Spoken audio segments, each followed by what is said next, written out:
At 71, she was thrown out with $1, but her dog knew something in that abandoned house wasn't right. The bag split open on the porch, clothes spilling across cold concrete as the door slammed behind her. Margaret didn't cry. She just stood there, $1 in her hand, nowhere left to go. Hours later, she reached a forgotten house deep in the woods, and her German shepherd refused to leave one spot on the floor. What would you have done in her place? Kept walking, or taken the risk and gone inside? The bag hit the concrete with a hollow crack. For a second, it just lay there. Then the zipper gave way, and everything inside spilled out like it had been waiting to escape. A faded sweater, a pair of shoes wrapped in plastic, a small tin box that rolled once, twice, and stopped near the edge of the porch, while Margaret Doyle stumbled forward after it, her hand catching the railing just in time. The wood was rough beneath her palm, splintered in places from years of neglect. Her breath came out in short, uneven bursts, as if her lungs had forgotten their rhythm. Behind her, the front door slammed. The sound was sharp, final. A deadbolt clicked into place, then another lock, then the slow slide of a chain. Margaret didn't turn around right away. She stood there facing the quiet suburban street, her shoulders slightly hunched, as if bracing against something she couldn't see. The late afternoon sun stretched long shadows across the sidewalk, warm and golden, completely indifferent. When she finally turned, the door looked the same as it always had. Blue paint, brass handle, without the small scratch near the bottom corner where her grandson had once dragged a toy truck too hard across it. Nothing about it suggested she didn't belong anymore. But she didn't. Her fingers curled slowly, instinctively, as if searching for something to hold on to. Instead, they found the thin, wrinkled fabric of her housecoat pocket. She reached inside and pulled out what was left. 2 coins, a folded bill. Margaret unfolded it carefully, smoothing it against her palm. $1, and a few cents more, barely enough to count.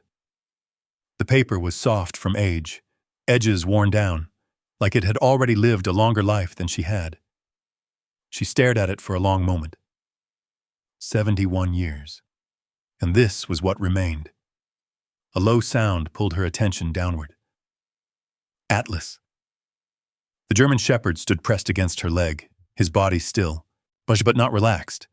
His ears were forward, alert. His eyes moved from the door to the street and back again, tracking something unseen, something Margaret couldn't quite name. A quiet tension ran through him, like a wire pulled too tight. He hadn't barked. Not once. Even when the voices had risen inside the house. Even when the suitcase had been dragged down the hallway. Even when the door had opened and everything shifted in a way that couldn't be undone. Now, he leaned slightly into her, steady and warm, as if anchoring her to the ground. Margaret swallowed. Across the street, a garage door opened. A car backed out slowly, tires crunching over gravel. The driver glanced in her direction, just a flicker of recognition, maybe curiosity, but then looked away just as quickly, pulling out and disappearing down the road. No one stopped. Well, no one asked. The world carried on like nothing had happened. Margaret bent down stiffly, her knees protesting the movement. One by one, she gathered the things that had spilled across the porch. The sweater was still damp from the morning wash. The shoes were mismatched. The tin box had popped open, revealing a few old photographs inside, edges curled, faces faded. She paused, holding one of them between her fingers. A younger version of herself stood in front of this very house, smiling into the sun, her hair darker, her posture straighter. A child clung to her side, laughing at something just outside the frame. Margaret blinked, and the image blurred. She placed the photograph back into the box and snapped it shut. The bag was broken. The zipper wouldn't hold anymore, so she folded the top over itself, and depressing it down as best she could, cradling it against her body. It felt lighter than it should have. Behind her, the house was silent now. No footsteps, no voices, no movement at all. Margaret straightened slowly, her hand lingering on the railing for a moment longer than necessary. Then she let go. The concrete beneath her slippers was still warm from the day's heat. She stepped off the porch carefully, as if the ground might shift beneath her if she moved too fast. Atlas followed immediately, staying close, his shoulder brushing against her leg with each step. At the edge of the sidewalk, Margaret stopped. She turned once more, not toward the door this time, but toward the windows. Curtains drawn, no shadows behind them. Nothing to suggest anyone was watching. Nothing to suggest anyone cared. Oh, her grip tightened around the folded dollar. For a moment she stood there, suspended between what had been and what came next. Then, without a word, she stepped forward. Atlas moved with her, and together they walked away from the only home she had left. Neither of them looked back. The street stretched ahead of her in a long, quiet line. Margaret walked slowly, not because she wanted to, but because her body had already begun to feel the weight of everything that had just happened. Her slippers scraped lightly against the pavement, the thin soles offering little protection from the uneven concrete beneath her feet. Atlas stayed close enough that his fur brushed against her calf with every few steps. He didn't pull ahead, didn't lag behind. He moved with her, matching her pace exactly, his head low but alert, and ears flicking at every distant sound. A lawn sprinkler clicked rhythmically somewhere down the block. The steady tick-tick-tick of it filled the silence, mechanical and indifferent. Margaret passed a row of houses that looked almost identical. Clean driveways, trimmed hedges, flags hanging neatly by front doors. A woman stood in one yard watering flowers. She paused when she saw Margaret, her hand tightening slightly around the hose. For a moment their eyes met. Margaret didn't say anything. The woman didn't either. After a second, the woman looked away and resumed watering, as if Margaret were just another passing shadow. Margaret kept walking. She adjusted the broken bag against her chest, folding it tighter to keep the contents from spilling again.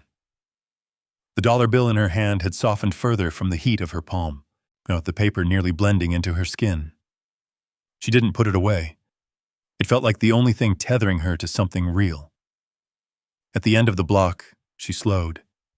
A familiar mailbox stood on the corner, slightly crooked, paint chipped at the edges.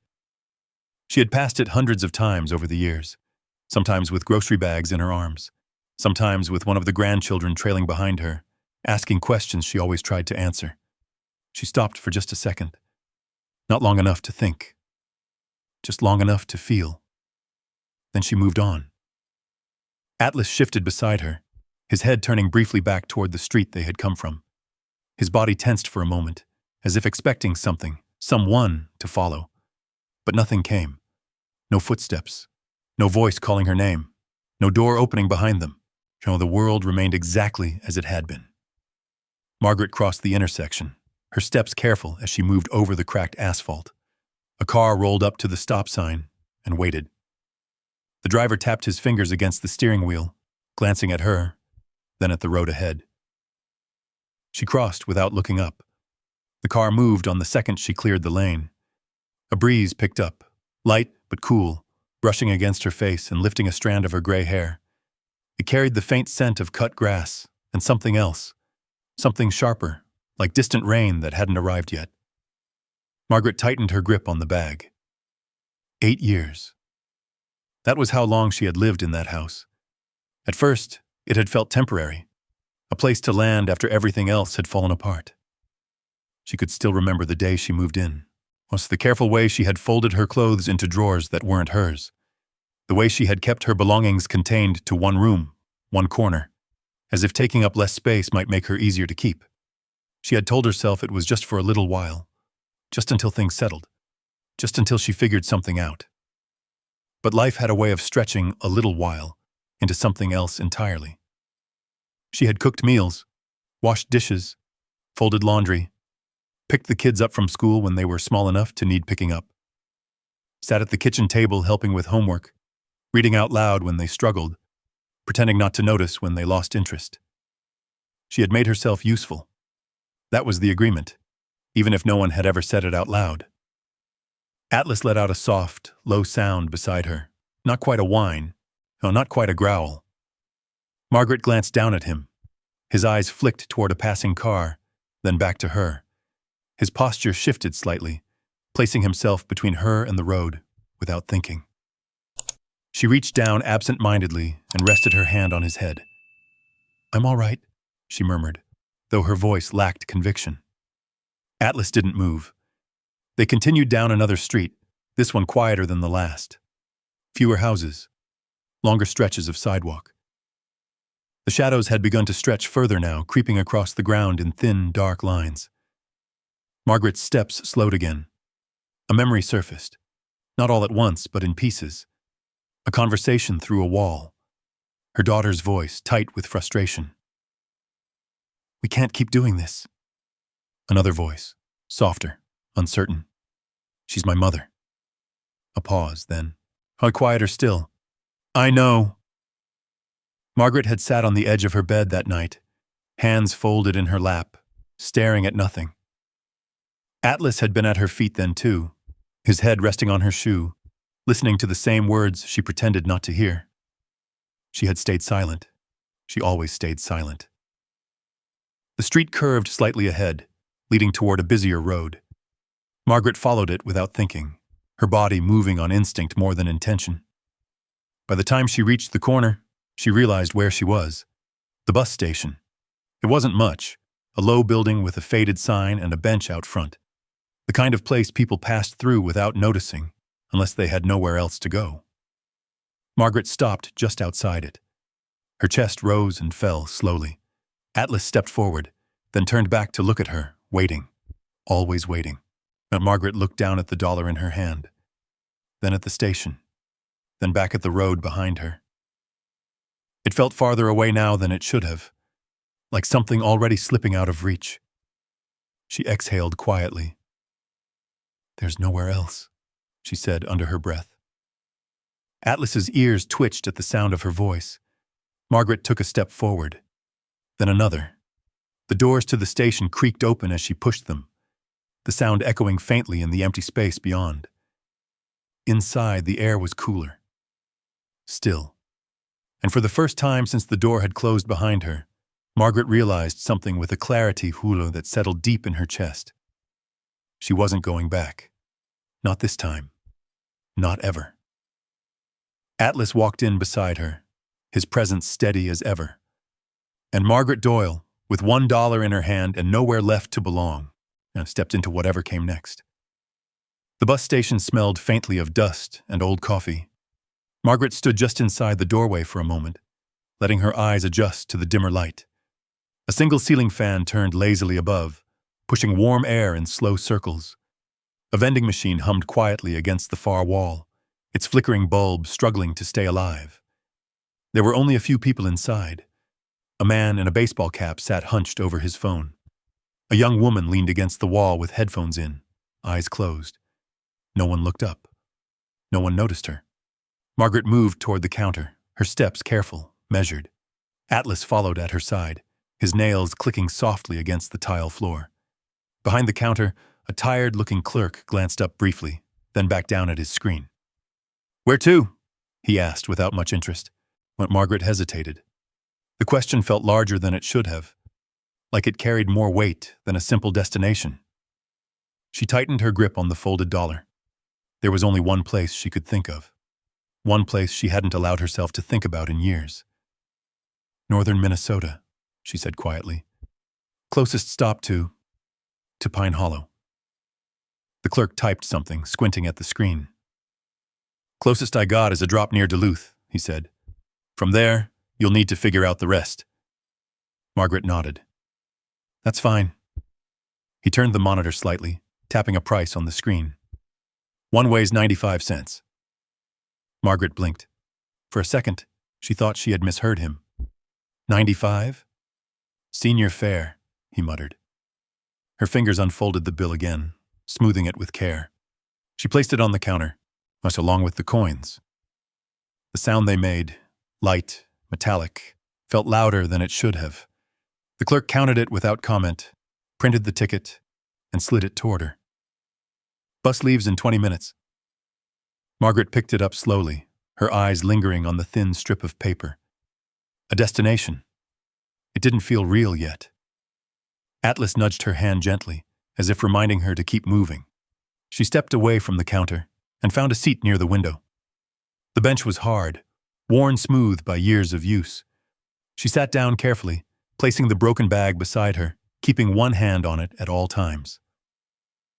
Outside, the sky had begun to soften into early evening. The light stretched long across the pavement, turning everything gold for just a moment before fading. Margaret stared through the glass. Oh, but she wasn't really seeing the street anymore. She was seeing something else, a road from long ago. Gravel crunching under thin tires, tall trees closing in on both sides, the smell of pine and damp earth drifting through an open window. She hadn't been back since she was 18. Back then, leaving had felt like freedom. Pine Hollow had been small, quiet in a way that pressed against your ears. Everyone knew everyone. Every story lingered longer than it should, and her grandfather's house sat just beyond it all, far enough from town to be forgotten, but close enough that no one questioned its existence. He had been a quiet man, spoke little, watched everything. Margaret remembered the way he moved through the house. Slow, deliberate, like every step had purpose. There were always tools somewhere nearby, or always something being fixed, adjusted, measured. He never explained much, but he noticed things. That was what she remembered most. The way his eyes would settle on something no one else paid attention to.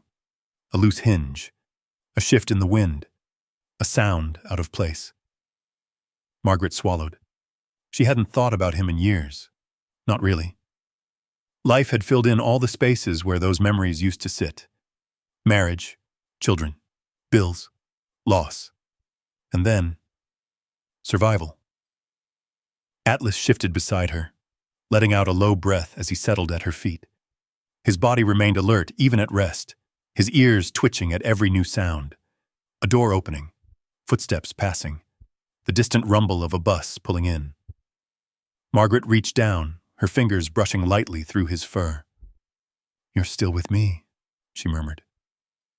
Atlas didn't look up, but his tail thumped once against the floor. Always. The announcement crackled overhead, distorted and faint. "Route 17, now boarding." Margaret straightened slowly. This was it. She gathered her bag, folding it tighter against herself, and stood. Her legs felt stiff, unsteady for a moment, but she steadied herself. Atlas rose immediately, stepping into place beside her. Together, they moved toward the bus. Outside, the air had cooled slightly. The bus idled near the curb, its engine humming low, steady. The door opened with a hiss. Margaret paused at the steps, for just a second. Behind her, the town she had just left stretched out in silence. Streets she knew, a house that no longer belonged to her. There was nothing there for her anymore. She lifted her foot and stepped onto the bus. Yet the driver barely glanced at her as she handed over the ticket. A quick tear, a nod, and she moved down the aisle. The seats were mostly empty. Margaret chose one near the back, by the window. She placed the bag on the seat beside her and sat down carefully. Atlas curled at her feet, fitting himself into the small space as if he had done it 100 times before. The bus doors closed. With a low rumble, it pulled away from the curb. Margaret leaned her head back against the seat, her eyes drifting to the window as the town began to slide past. Buildings gave way to open road, houses thinned. The familiar turned unfamiliar faster than she expected. She didn't feel relief, not yet. Just a quiet, fragile kind of distance, as if the life she had just stepped out of was already beginning to belong to someone else. Oh, the sky darkened slowly as they drove. Fields stretched wide on either side of the road, fading into shadow. The horizon softened, colors blending into one another until there was nothing left but the steady motion forward. Margaret's hand rested loosely in her lap. Empty now. No money, no keys, no plan beyond a place she hadn't seen in over 50 years. And yet, she hadn't stopped moving. Atlas shifted slightly, pressing closer to her feet. Margaret closed her eyes for a moment, listening to the rhythm of the road beneath them. Somewhere ahead, beyond the miles and the darkness, there was a house. Whether it was still standing or not, she didn't know. Whether it would take her in, she couldn't say. But it was something. And for the first time since the door had closed behind her, So something, however small, felt like enough to keep going. The bus carried them north into the deepening night, and Margaret Doyle didn't look back. By the time the bus slowed again, the sky had turned a dull, early gray. Margaret stirred in her seat, her neck stiff, her hands cold despite the warmth inside the bus. For a moment, she didn't remember where she was. The hum of the engine, the quiet breathing of the few passengers still asleep. It all felt distant, disconnected. Then Atlas shifted at her feet.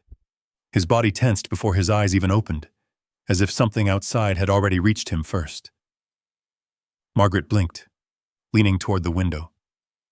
The world beyond the glass had changed. Gone were the long stretches of farmland. In their place stood dense trees, tall, dark, and close together. Pines mostly, their branches heavy and still.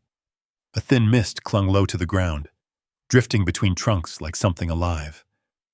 The bus slowed further. A small gas station appeared ahead, barely more than a single building, with peeling paint and a flickering sign. No town center, no traffic lights, just a narrow road cutting through the trees. "This is your stop," the driver called without turning around. Margaret gathered her bag, her movements slower now, careful. The stiffness in her joints had settled in overnight, making each motion deliberate. Atlas stood before she did. He didn't stretch the way he usually did after rest, didn't shake off sleep. Instead, he faced the aisle, ears forward, already alert. Margaret stepped down from the bus into the cool morning air. It hit her immediately, sharp and clean, and carrying the scent of pine and damp earth, the kind of air that felt untouched. The bus doors closed behind her with a hiss. A moment later, it pulled away, its engine fading quickly into the distance until the road was quiet again. Completely quiet. Margaret stood there for a second, the broken bag pressed against her side. No crowds, no voices, no movement, just the trees. Atlas moved ahead a few steps, then stopped, turning back to look at her, waiting. Margaret exhaled slowly. "All right," she said softly. The gas station door creaked as she pushed it open. Inside, a bell rang faintly overhead.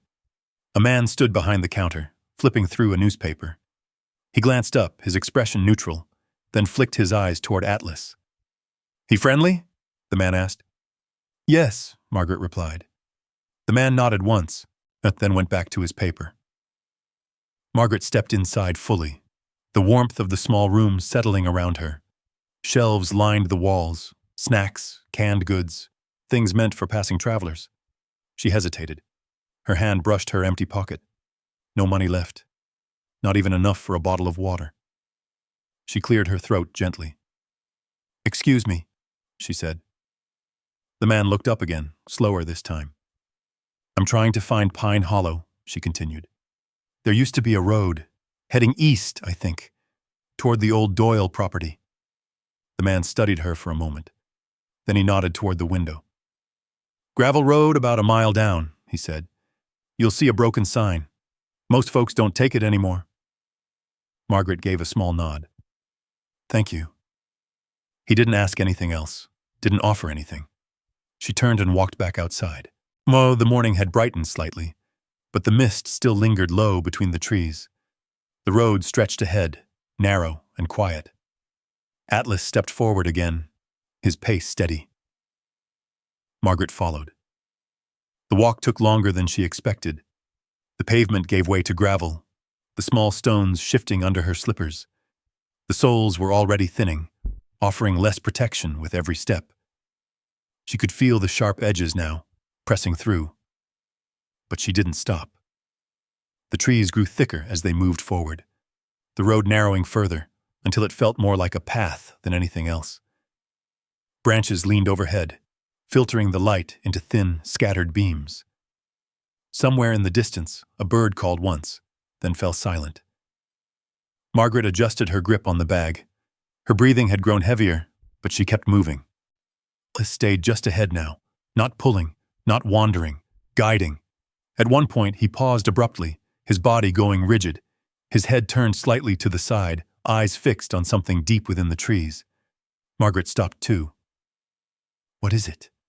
she asked quietly. Atlas didn't bark.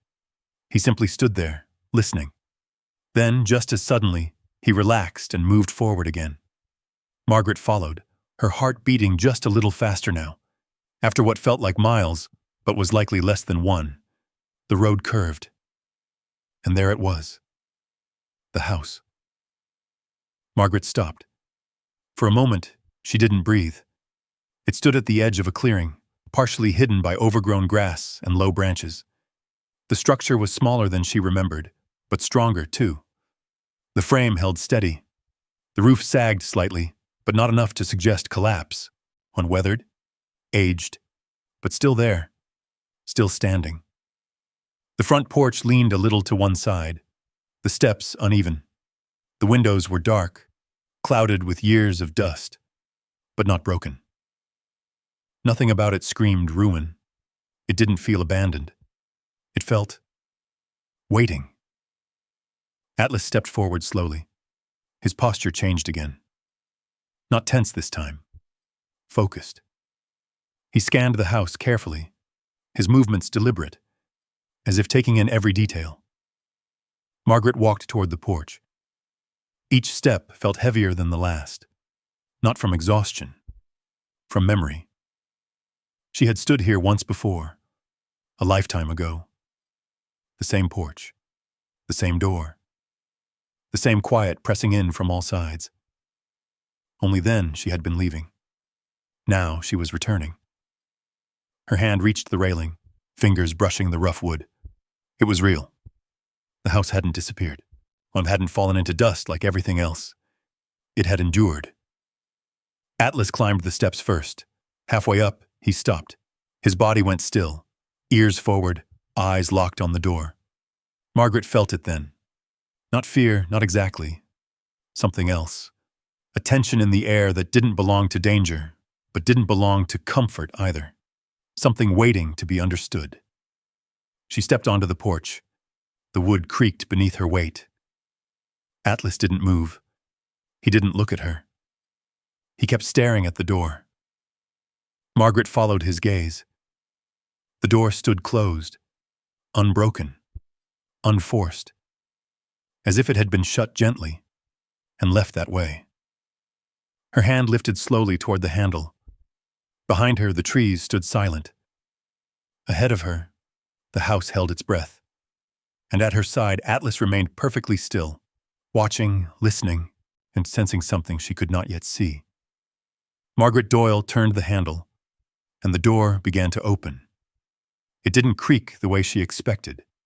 There was no groan of rusted hinges, no resistance from wood swollen by years of neglect. The door moved slowly, smoothly, as if it had been opened not long ago. Margaret paused halfway. Her hand remained on the handle. Her breath caught somewhere between her chest and throat. That wasn't right. A house left alone for decades should fight you. This one didn't. Atlas stepped forward before she did. He crossed the threshold carefully, his nose low, his body alert, but not afraid. He didn't rush in, didn't bark. He moved slowly, deliberately, scanning the space one corner at a time. Margaret followed. The air inside was cool, not stale, not heavy, just still. When she stood just inside the doorway, her eyes adjusting to the dim light filtering through the dusty windows. For a moment, she couldn't make sense of what she was seeing. Everything was covered. White sheets draped over furniture, like quiet figures frozen in place. Chairs, a table, something larger in the corner, maybe a cabinet. Each one carefully wrapped, tucked in at the edges, not thrown on in haste but placed with intention. Margaret stepped further inside. Her slipper brushed against the wooden floor. No soft spots, no sagging. The boards felt solid beneath her weight. She reached out slowly and pulled at the nearest sheet. It slipped away with a soft whisper. Beneath it was a chair. Wooden. Clean. The surface smooth, untouched by the kind of dust she expected. There was a thin layer, yes, but not the thick, suffocating blanket of abandonment. Margaret ran her fingers along the armrest. It felt maintained. Not recently, but not forgotten either.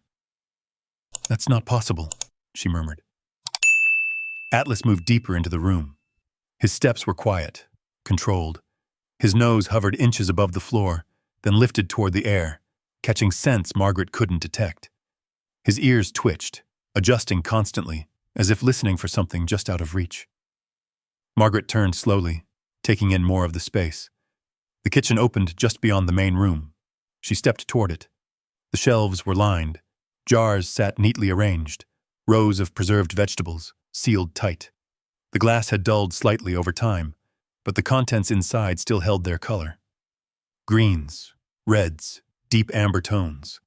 She opened one of the cabinet doors. Inside, the dishes were stacked in perfect order. No cracks, no dust thick enough to hide them. She closed it again, more carefully than necessary. The silence in the house pressed in around her. Not empty, not lifeless. Just waiting. Atlas circled once near the center of the room, then stopped. His body shifted. Margaret noticed it immediately. It was subtle, but different. His tail lowered slightly. Not in fear, but in focus. His head tilted, just a fraction, as if he had caught something that didn't belong. "What is it?" Margaret asked softly. Atlas didn't respond.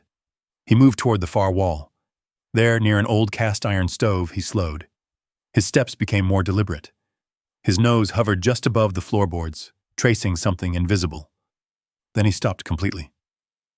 Margaret watched him. Atlas lowered his head further, sniffing the same spot again and again. Then he stepped back half a pace. His eyes didn't leave the floor. Margaret approached carefully. "What are you seeing?" she whispered. She looked down. The wood looked like the rest of the floor.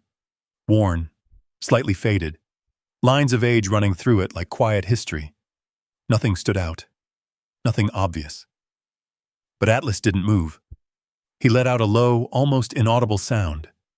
Not a growl, not a whine. Something in between. Margaret crouched slowly, her knees protesting the movement. She placed her hand flat against the floor. Cold, solid, still. She shifted her palm slightly, pressing down in different places. Nothing. No give. No sound. She leaned closer, her eyes narrowing. There. A line. Faint. So faint she might have missed it if she hadn't been looking for something. A seam. No, not part of the natural wood grain. Something placed. Margaret's breath slowed. She traced it lightly with her fingertip. The line formed a rectangle. Small. Carefully cut. Hidden. Her heart began to beat a little faster. Behind her, the house remained silent. In front of her, Atlas stood perfectly still, watching, waiting. Margaret sat back slightly. "This house," she said quietly, more to herself than to him. It didn't feel abandoned. It felt arranged. Every sheet, every jar, every object placed exactly where it belonged. Not forgotten. Preserved, as if someone had prepared it. Not for themselves, for someone else. Atlas shifted again, stepping forward just enough to place himself beside her.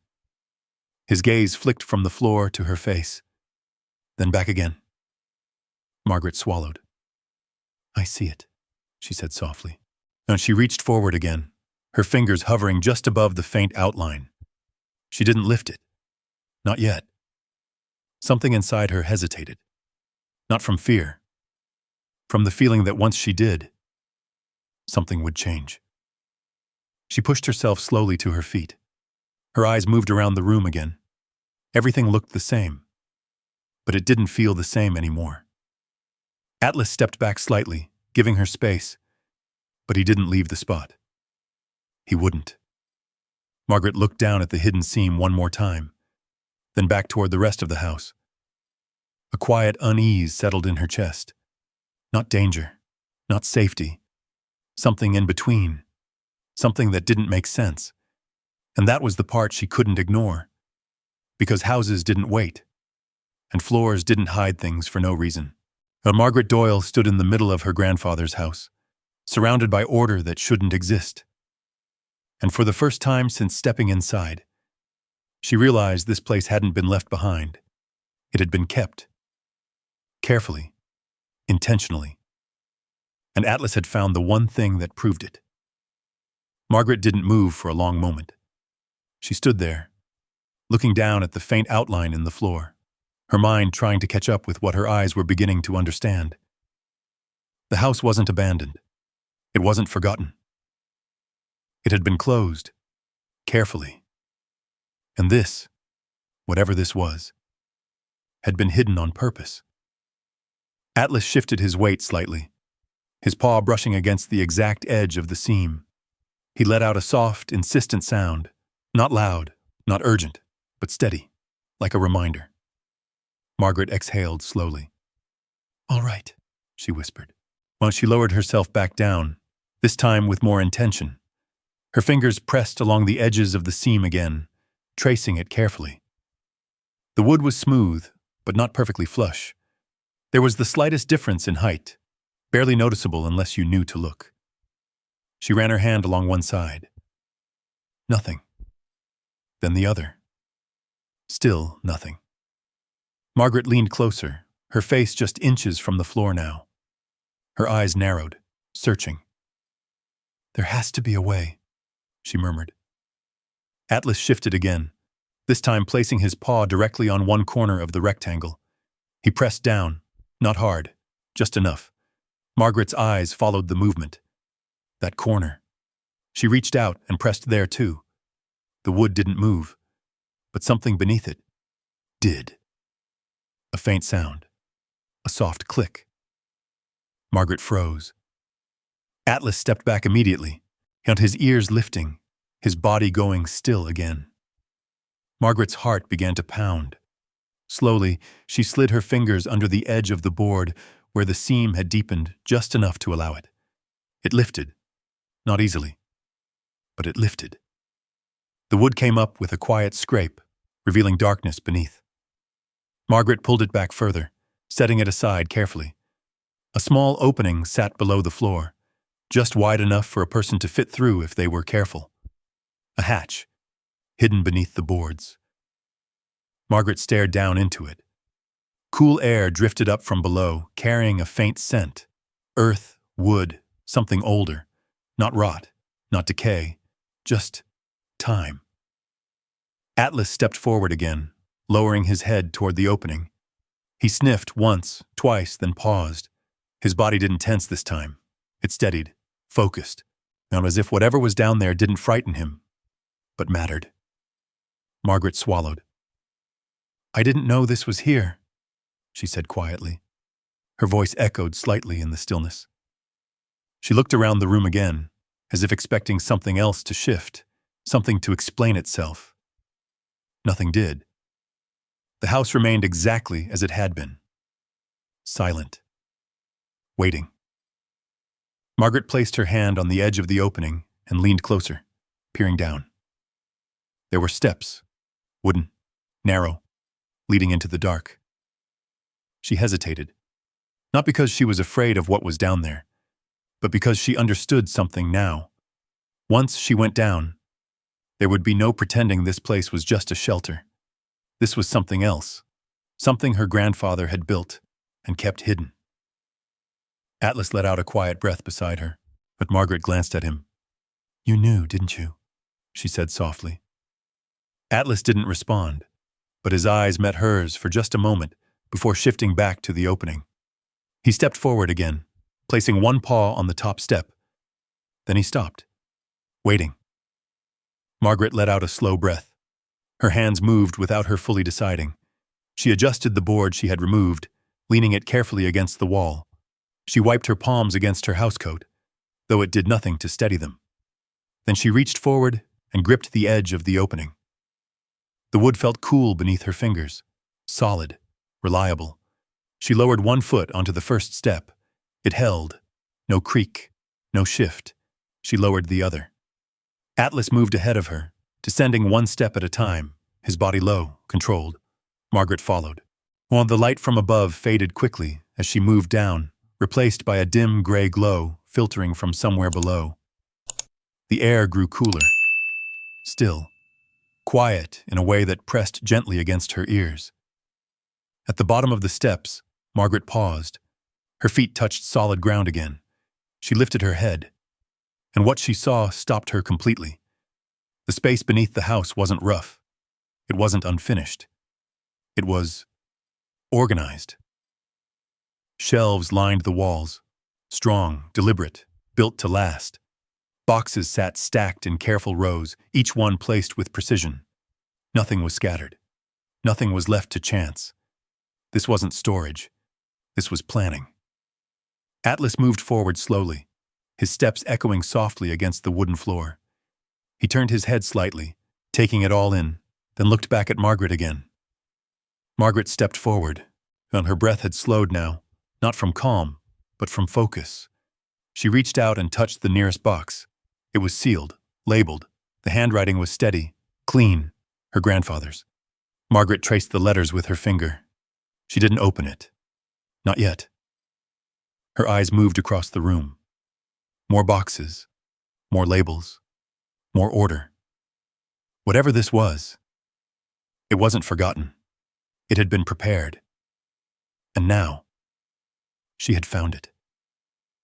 Margaret Doyle stood in the hidden space beneath her grandfather's house, her life above her reduced to a single broken bag and a memory that no longer held her. Below, something else waited.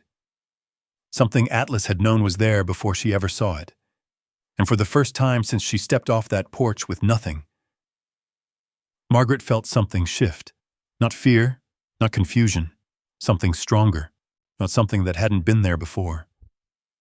She took another step forward and didn't stop. The air in the hidden room felt different the farther she moved in. Not colder, clearer. Margaret's eyes adjusted slowly, taking in the shape of everything around her. The dim light came from a single narrow window set high along the foundation wall, just enough to reveal outlines, edges, intention. Nothing down here had been left to chance.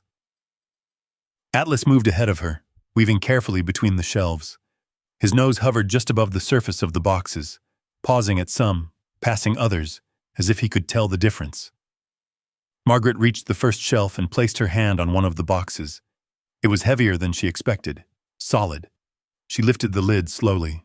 Inside were papers, not loose, not scattered, stacked, much bound together with twine, edges perfectly aligned.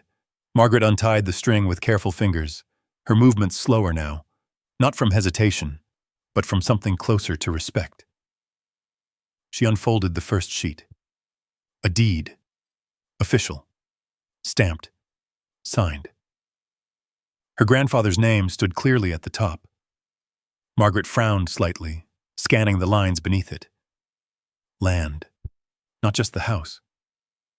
Acres. Several of them. Her fingers moved to the next document. Another deed. Then another. Each one dated years apart. Each one tied to a different section of land surrounding the property. Margaret blinked, her mind trying to place it all together. "This can't be right," she whispered. Atlas paused beside her, his head tilted slightly, his eyes flicking between her face and the papers in her hands. But Margaret set the documents down and reached for another bundle. This one thicker, bound in leather, a journal. The cover was worn, edges softened by time, but it had been cared for, preserved. She opened it slowly. The pages inside were filled with neat, steady handwriting, her grandfather's. Margaret recognized it immediately. She had seen it once before, years ago, on the edge of a grocery list, on a note left near the kitchen sink. But this was something else. Detailed, measured, intentional. She began to read. Parcel secured along the eastern boundary. Timber company showed interest again. Declined. Margaret's brow furrowed. She turned the page. Offer increased. Still declined. Land must remain untouched. Another page. They do not understand what is here. Margaret's breath slowed. She flipped forward. Entries continued, year after year. Notes about land, offers, visits, pressure. Always the same outcome. Refusal. Atlas moved closer now, his body pressing lightly against her leg as she stood there reading. Margaret turned another page. Not about the trees. Never was. She stopped. Her fingers tightened slightly around the edge of the paper. What does that mean? She murmured. The room felt quieter now, heavier.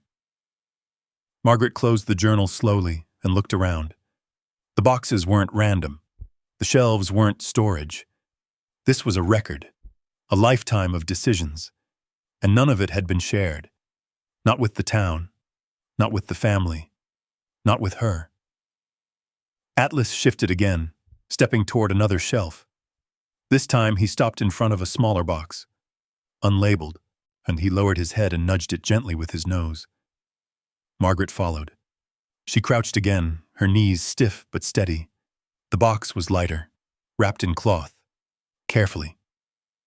She unwrapped it slowly, revealing a stack of documents inside. Maps, detailed, marked by hand, lines drawn through the surrounding land, boundaries clearly defined, notes written in the margins. And one section, circled, again and again. Margaret leaned closer. It wasn't near the house. It extended beyond it, into the deeper part of the forest. Her eyes moved across the markings, coordinates, measurements. Something was there. Something her grandfather had been protecting. She sat back slightly, the pieces beginning to shift into place. This wasn't just land, she said quietly. Atlas watched her, still, focused. But Margaret looked back at the journal in her hand. The entries, the refusals, the insistence. They kept coming back, she said. Didn't they? Atlas didn't move, but his presence felt like confirmation. Margaret stood slowly, her joints protesting again, but she barely noticed. Her eyes scanned the room once more. Every box, every paper, every detail. Her grandfather hadn't just lived here. He had built something, protected something, and then hidden it for decades. Her chest rose and fell slowly. The weight of it pressed in, not overwhelming, but undeniable. This wasn't just a place to stay. This wasn't just a forgotten house she could disappear into. This was responsibility. Atlas stepped forward again, positioning himself just ahead of her, not blocking, not guarding, leading. Margaret looked down at him. You knew it wasn't just a house, she said softly. Atlas's tail moved once, slow, certain. Margaret exhaled. Then she looked back at the shelves, at the documents, at the life her grandfather had kept hidden beneath the floorboards. Her life, just hours ago, had been reduced to $1 and a broken bag. And now, she stood in a room filled with something far more complicated, far more important. She reached out and picked up the journal again. Her grip steadied. Her posture shifted. Not stronger. Not yet. But different. Margaret Doyle had come here looking for a place to survive. Instead, she had found something that demanded more. And for the first time since stepping onto that porch, she wasn't just trying to endure. She was beginning to understand. What Atlas had found wasn't just hidden. It had been waiting. As Margaret stood in the center of the room, the journal still in her hands, the silence no longer felt empty. It felt full.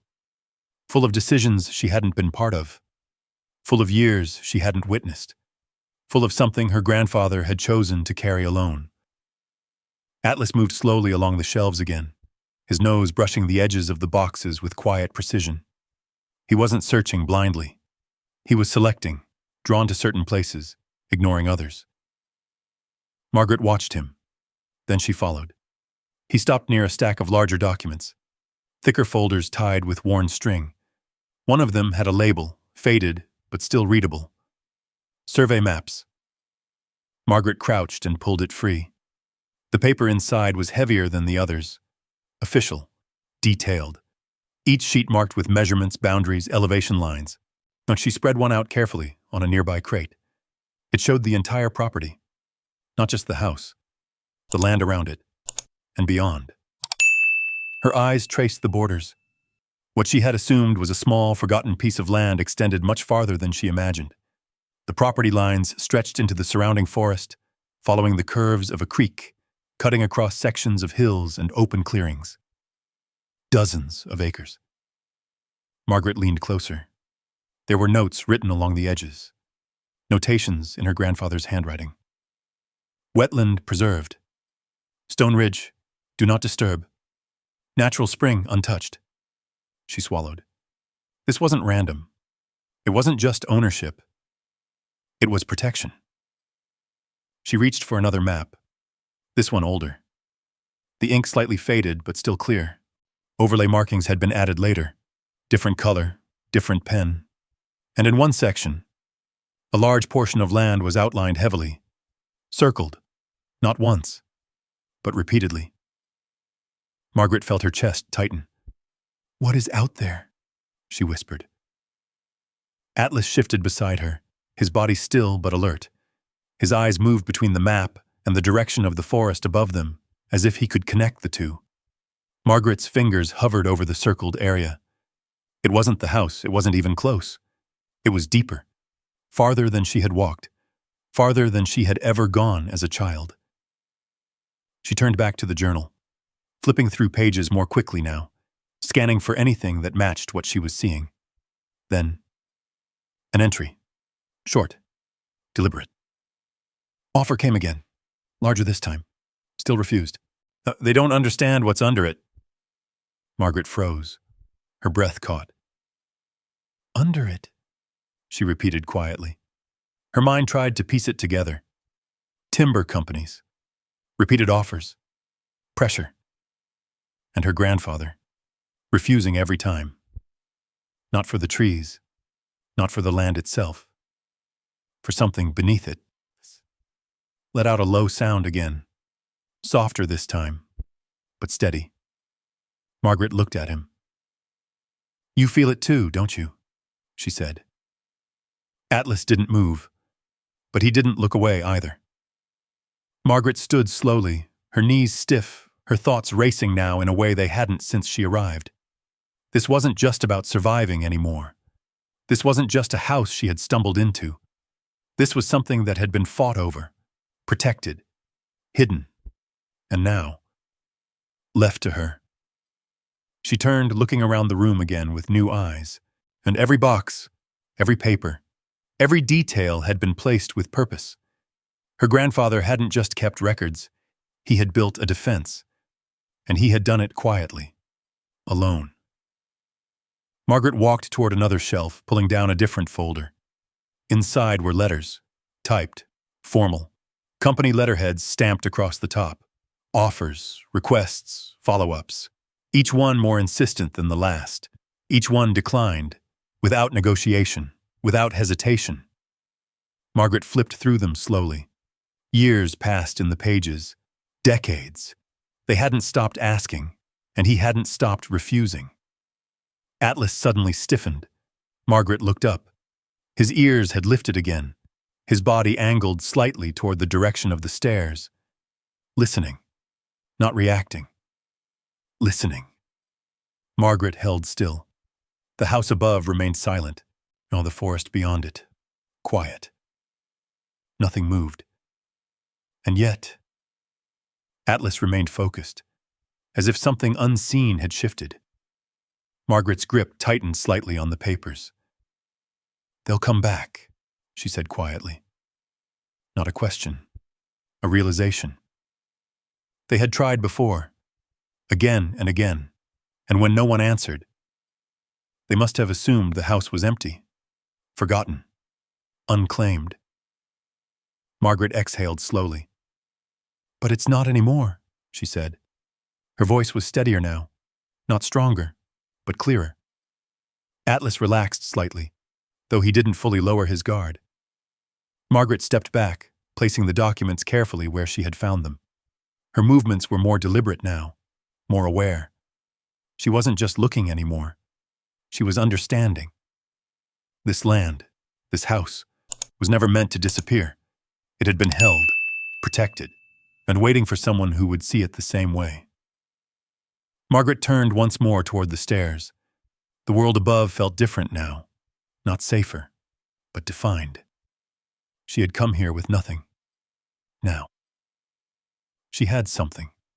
Not money, not comfort. Something heavier. Something that asked something of her in return. Atlas moved toward the steps, pausing at the first one. He looked back at her. Margaret met his gaze. Then she nodded.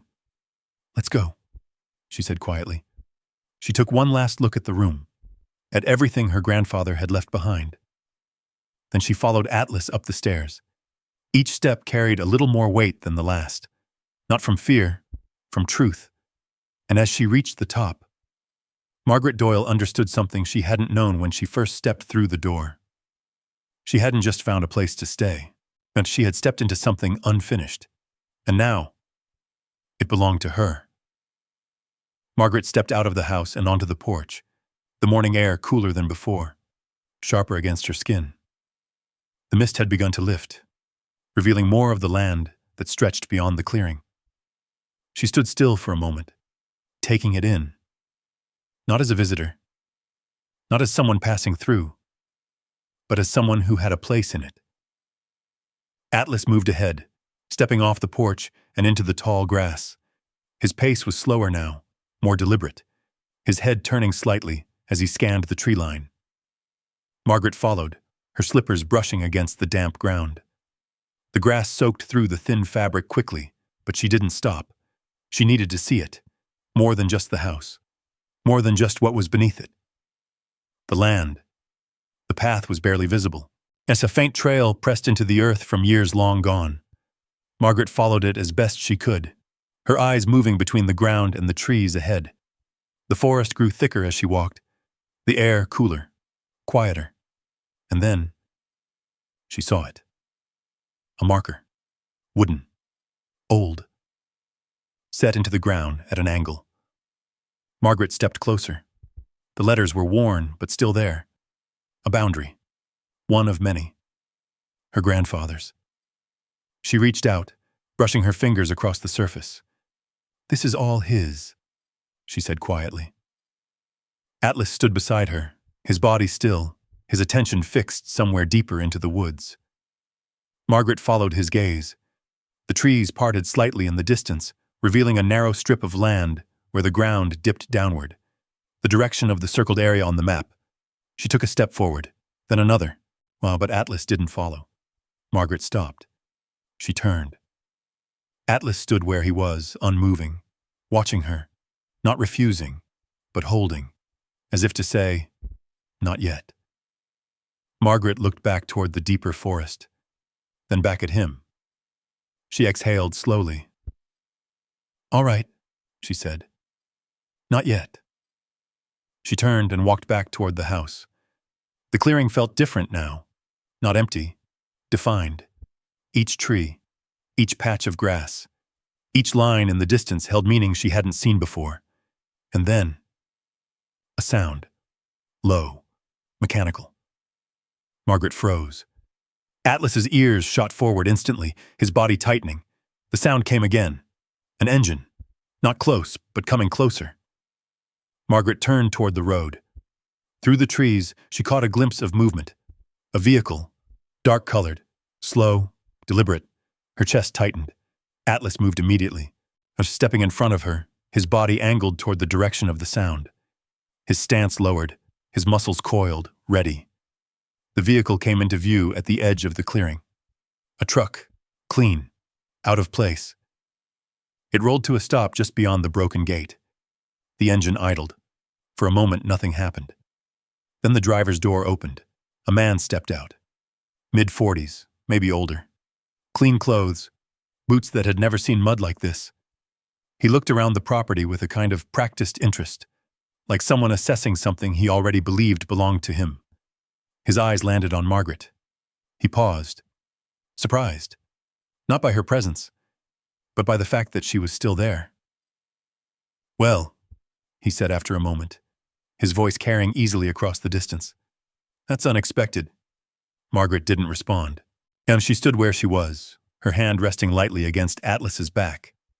Atlas didn't bark, but his presence spoke clearly enough.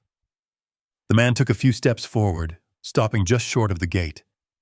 I didn't think anyone was still using this place, but, he continued. Been empty a long time. Margaret's voice came slowly. It's not empty. The man tilted his head slightly, studying her. No, he said. I can see that now. He glanced past her, toward the house, then toward the surrounding land. His expression didn't change, but something in his posture did. A shift, recognition. Your family? He asked. Margaret held his gaze. Yes. The word felt different coming out of her now. Not uncertain, not borrowed. The man nodded once. I'm with Northridge Development, he said. Well, we've been trying to get in touch with the owners of this property for years. Margaret's fingers tightened slightly against Atlas's fur. Have you? Left letters, filed inquiries, even spoke to the county about it. He gave a small shrug. No one ever answered. Margaret didn't move. I'm answering now, she said. The man studied her again, longer this time, as if trying to decide something. Well, he said finally, that changes things. Atlas took a single step forward, not aggressive, but clear. The man noticed. His eyes flicked down briefly, then back up. We're still interested, he continued. Very interested. Margaret felt something shift inside her. Not fear, not hesitation. Something steadier. This land isn't for sale, she said. The words came before she had time to think them through. But once they were spoken, they stayed. The man's expression didn't harden, but it cooled. That's not really how this works, he said. Margaret didn't respond. Atlas remained exactly where he was. The space between them held, quiet, unmoving. The man glanced once more toward the house, then back at Margaret. We'll be in touch, he said. Not a question, not a request. A statement. He turned, walking back to the truck without another word. The engine revved, then faded as the vehicle pulled away, disappearing down the road. Margaret stood still long after the sound was gone. Atlas relaxed slowly, his body easing back into place. But he didn't move far. He stayed close. Margaret exhaled. Her heart was still steady, not racing, not shaken. Different. She turned back toward the house, toward the land, and toward everything she had just discovered. They thought no one would come back, she said quietly. Atlas looked up at her. Margaret nodded once. But I did. And this time, she wasn't leaving. The sound of the truck faded into the distance, but it didn't disappear from Margaret's mind. It lingered, like a warning, like something that had already started and wouldn't stop just because she had said no. Margaret stood in the clearing a moment longer, her eyes fixed on the narrow road where the man had vanished. The trees had swallowed him again, just as they had hidden the house for all these years. Atlas stayed beside her, his body no longer tense, but not relaxed either. His ears flicked at every small sound, his attention stretched outward, watching what she couldn't. Margaret finally turned. The house waited behind her, went quiet, steady. She walked back toward it, her steps slower now, more deliberate, not from hesitation, but from thought. Inside, the air felt different, not unfamiliar anymore, known. She set the broken bag down near the door and stood still for a moment, listening. The house didn't creak, didn't shift. It simply held its place. Margaret moved toward the kitchen, her hand brushing lightly along the edge of the table as she passed. The surface was smooth, cool, unchanged. Everything here had endured. And now, so would she. Atlas settled near the doorway, his body angled so he could see both the interior and the outside through the open frame, guarding without being asked. Margaret reached for the journal again. The pages felt heavier now, not because they had changed, because she had. and she flipped to the sections she had skimmed before, entries about land, about refusals, about offers that never stopped. Her grandfather had stood his ground, again and again and again, without anyone beside him, without anyone even knowing. Margaret sat down slowly, the chair steady beneath her. "I never asked," she said quietly. The words slipped out before she could stop them. "I never wondered why you stayed out here." Atlas shifted slightly, but didn't interrupt her. Margaret looked down at the journal. "I just left." The silence didn't answer, but it didn't need to. Margaret closed the book gently and set it aside. Then she stood. Her movements felt different now. Not uncertain, not automatic, intentional. She moved to the corner where the old cabinet stood and opened one. Inside, beneath neatly stacked dishes, she found what she had hoped for, a small, rusted metal box. She lifted it down and opened it. Inside, a few tools, basic, worn, but usable. A screwdriver, a wrench, a pair of pliers. Margaret picked up the screwdriver, turning it in her hand. It wasn't much, but it was something. She looked around the house again. The loose boards, the worn hinges, the small things that needed attention. The kind of things she had spent years ignoring, waiting for someone else to fix. Margaret walked to the door and examined the frame. It held, but barely. She tightened the screws slowly, carefully, her hands steady despite the unfamiliar motion. It wasn't perfect, but it was better. Atlas watched her the entire time, not moving, not interrupting, just there. Margaret stepped back, not looking at the door, then at her hands. "They still work," she said quietly. It wasn't a question. Atlas's tail moved once against the floor. Margaret exhaled. She moved through the house slowly, checking what she could. A loose hinge here, a weak latch there. Small things, simple things. Each one she touched, each one she fixed, piece by piece. Not because she had to, because she could. Time passed without her noticing. The light shifted through the windows, growing warmer, then softer. By late afternoon, Margaret stood near the front door again. Her hands were tired, but steady. The house felt different now. Not just preserved, active, alive in a way it hadn't been when she first stepped inside. Atlas rose slowly and walked to her side. His posture had changed, less alert, more grounded. But Margaret looked down at him. "We're not just staying here, are we?" she said. Atlas met her gaze, then looked toward the road. Margaret followed his eyes. The memory of the man returned. The truck, the words. "We'll be in touch." She nodded slowly. "I figured." Margaret stepped outside again. The air had warmed slightly, the mist gone now. The trees stood clearer, sharper, stretching out in every direction. The land didn't feel distant anymore. It felt connected. She walked to the edge of the clearing, stopping where the grass met the first line of trees. This time, she didn't hesitate. She stepped forward, into the forest. Atlas moved with her immediately, his pace steady, his body close. The ground beneath her feet was uneven, roots breaking through the soil, leaves shifting softly with each step. But Margaret moved carefully. But she didn't stop. She followed the direction she had seen on the map, toward the circled area, toward whatever had been worth protecting all those years. The deeper she went, the quieter it became. Not empty, but focused, as if the land itself held something just beneath the surface.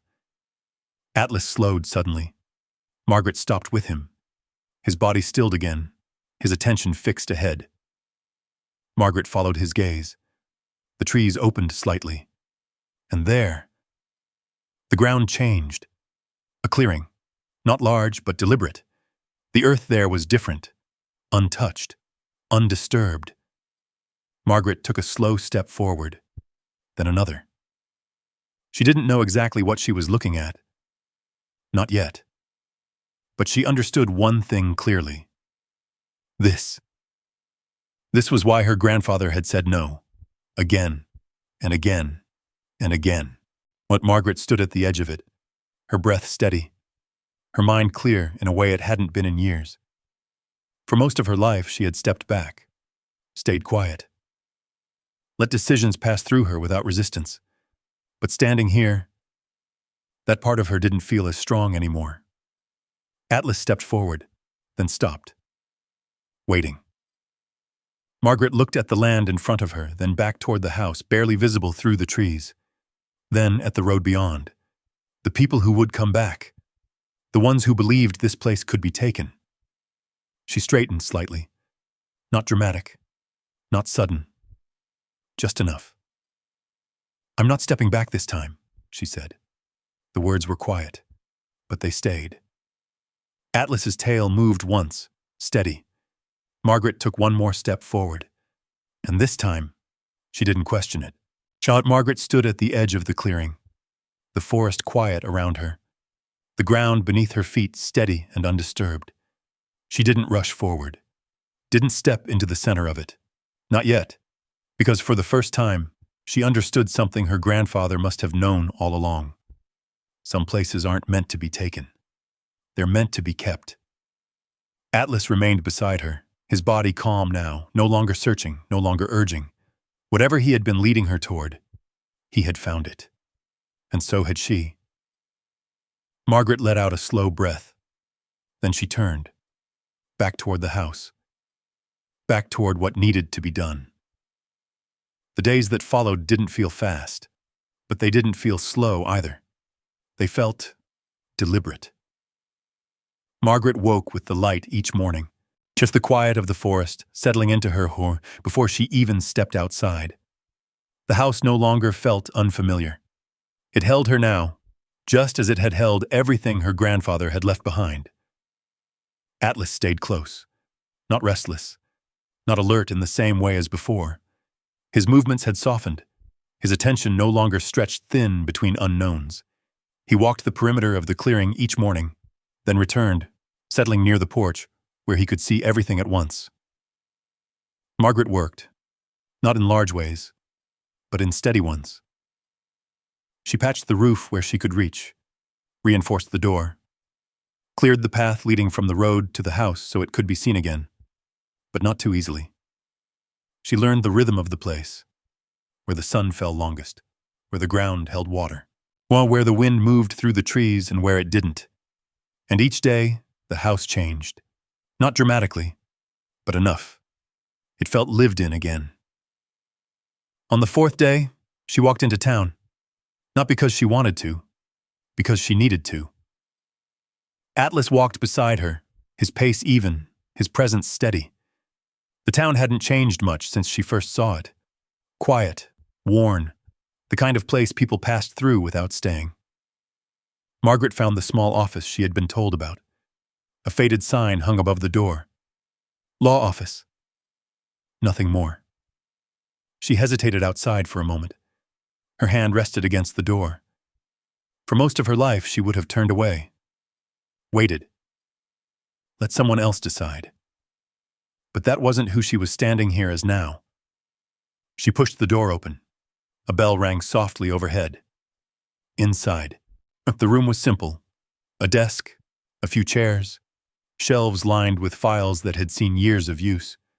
A man looked up from behind the desk, older than the one she had seen at the property.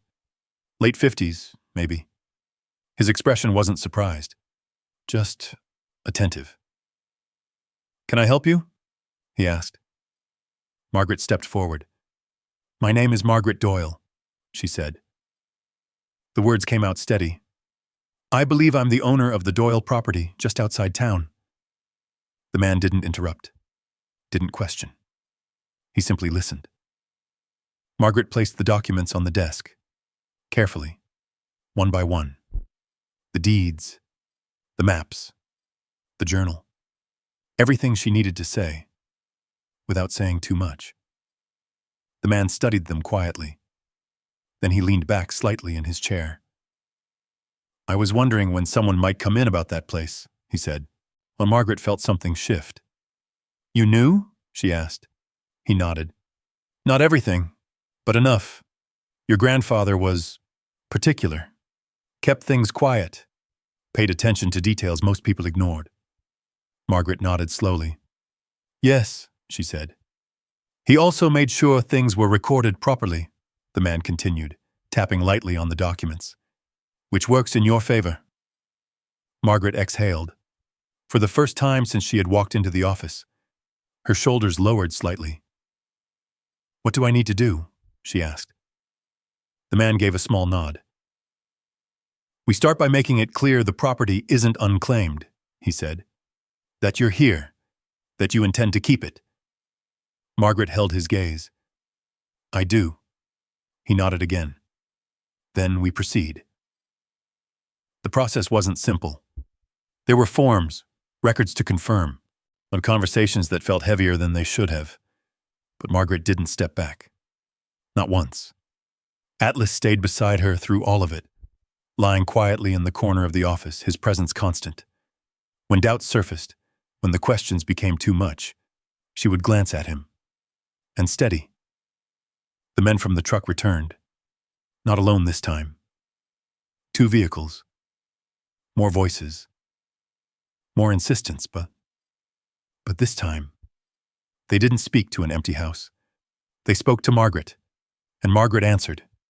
Not loudly, not aggressively, but clearly. This land isn't for sale. Every time. No hesitation. No apology. Atlas stood at her side, not threatening, but present enough that no one stepped too close.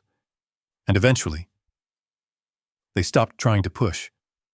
Not because they wanted to, because they had to. Weeks passed, and the papers were filed, the records updated, the ownership no longer questioned. Margaret stood on the porch one evening, watching the light settle across the trees. The land stretched out in front of her, quiet, untouched, still hers. Atlas lay at her feet, his breathing slow, steady. No tension, no searching, just rest. Margaret looked down at him. You knew, she said softly. Atlas didn't move, but he didn't need to. Margaret turned her gaze back to the forest, to the place she had almost lost before she even knew it existed, to the thing her grandfather had protected long before she understood why. This wasn't the life she had planned. It wasn't the one she had expected. But standing there, it felt like something that had been waiting, not given, not taken, earned. But Margaret Doyle stood on the porch of her grandfather's house, the evening light settling around her, the land quiet and whole. And for the first time, she wasn't just surviving it. She was choosing it. The seasons shifted quietly around Margaret Doyle. At first it was small things. The way the mornings grew cooler, the air sharper when she stepped onto the porch, the leaves along the edges of the clearing turning from green to gold, then drifting down in slow, steady patterns across the ground. Time moved differently here, not measured in hours, but in light, in wind, in the way the land responded when it was left alone. Margaret settled into it, not all at once, but day by day. The house became more than shelter. The repairs she had made held. The roof no longer leaked. The door closed cleanly, and the path to the road stayed visible, but only to those who knew where to look. Atlas moved through it all with her. He no longer paced the edges of the clearing, no longer stood watch at every unfamiliar sound. He had found what he needed to find. Now he simply stayed. Most mornings he lay near the porch steps, watching the trees with quiet eyes. Sometimes he followed Margaret as she worked. Sometimes he didn't. He didn't need to. The tension that had once lived in him had eased. The place had settled into him, the same way it had settled into her. 3 months passed before the phone call came. Margaret stood in the kitchen when she heard it. The sound startled her, not because it was loud, but because it didn't belong. The phone had been tucked away in a drawer, forgotten until the lawyer insisted she keep one line active. She let it ring once more before answering. Hello? There was a pause. Then her daughter's voice. "Mom?" Margaret didn't move. The word hung there, uncertain. I heard you were okay," her daughter continued. "Someone from town said you were still out there. She stopped. Margaret waited. She didn't fill the silence, didn't rush to answer. "I'm fine," Margaret said finally. Her voice was calm, not cold, not warm, just steady. Another pause. "That's good," her daughter said. Nothing followed. No apology, no explanation, just the weight of everything that hadn't been said. Margaret glanced out the window. Atlas lay just beyond it, his head resting on his paws, watching the edge of the forest. "I'm all right here," Margaret added. "I know," her daughter replied quietly. The call ended shortly after. No anger, no resolution, just distance. Margaret set the phone back in the drawer and closed it. She stood there for a moment. Then she turned away. It was late afternoon when the car came up the road. Not the same truck as before. Smaller. Older. Margaret stepped onto the porch as it slowed near the clearing. Atlas lifted his head, watching, but didn't rise. The car came to a stop just outside the gate. A young woman stepped out. Late teens, maybe early 20s. Her movements hesitant, unsure. Margaret recognized her. Rose, her granddaughter. The girl stood by the car for a moment, looking toward the house like she wasn't certain she should approach. Margaret didn't call out. She simply waited. Rose walked forward slowly, her steps uneven on the ground she wasn't used to. When she reached the porch, she stopped. For a moment, neither of them spoke. Then Rose's face shifted, and the tears came. "I'm sorry," she said, her voice breaking. "I should have said something that day. I heard everything. I didn't know how." Margaret stepped forward. She didn't speak. She simply reached out and pulled her into an embrace. Rose held on to her tightly, the kind of grip that came from something held in too long. Margaret's hand rested gently on her back. No words. None were needed. Atlas stood then, walking over slowly, his presence quiet but certain. He stopped beside them, his head brushing lightly against Rose's side. Rose let out a small, shaky breath. "He's bigger than I remember," she said softly. Margaret smiled faintly. "He's exactly the same." They sat on the porch as the light began to fade. Margaret brought out bread she had made that morning, tomatoes from the garden she had started near the back of the house. Simple things. Rose listened as Margaret spoke. Not everything, but enough. About the house, the land, her grandfather, the hidden room, the choices, Rose didn't interrupt. She didn't question. She just listened. When the sun dipped lower, casting long shadows across the clearing, Rose stood. "I want to come back," she said. Margaret nodded. "You can." No conditions, no expectations, just an open door. Rose hesitated for a moment, then hugged her again. This time she didn't cry. When she left, the car disappeared the same way everything did here, quietly, without drawing attention. But Margaret stood on the porch long after the sound of the engine faded. Atlas settled beside her again. The evening stretched out across the land, soft and steady. Margaret picked up the tin cup that sat on the windowsill beside the door. She turned it slowly in her hands, feeling the worn edges, the weight of something that had lasted longer than it should have. She didn't drink from it. She simply held it. Behind her, the house stood solid. In front of her, the plan remained untouched. No voices, no razor, no doors closing. Margaret's nose had once stood on a bulge with nothing but $1 in her hand and nowhere to go. Now, she stood in a place no one could take from her, not because it were hidden, but because he had chosen it. As he would not step away again, the forehead moved gently in the fading light. A last breath took at her feet, and the door behind her remained open. Sometimes, life doesn't take everything away. It removes what were never truly yours. so you can finally find what is. Sometimes, the places we are pushed out of us unloose us, they are directions, haunting us were something we were meant to find on our own. Margaret didn't get her own life back. She found one that finally belonged to her. If you were in her place, would you have gone back to your own home or stay and build something new from nothing? If the stories stay with you, you are always welcome here for more like it.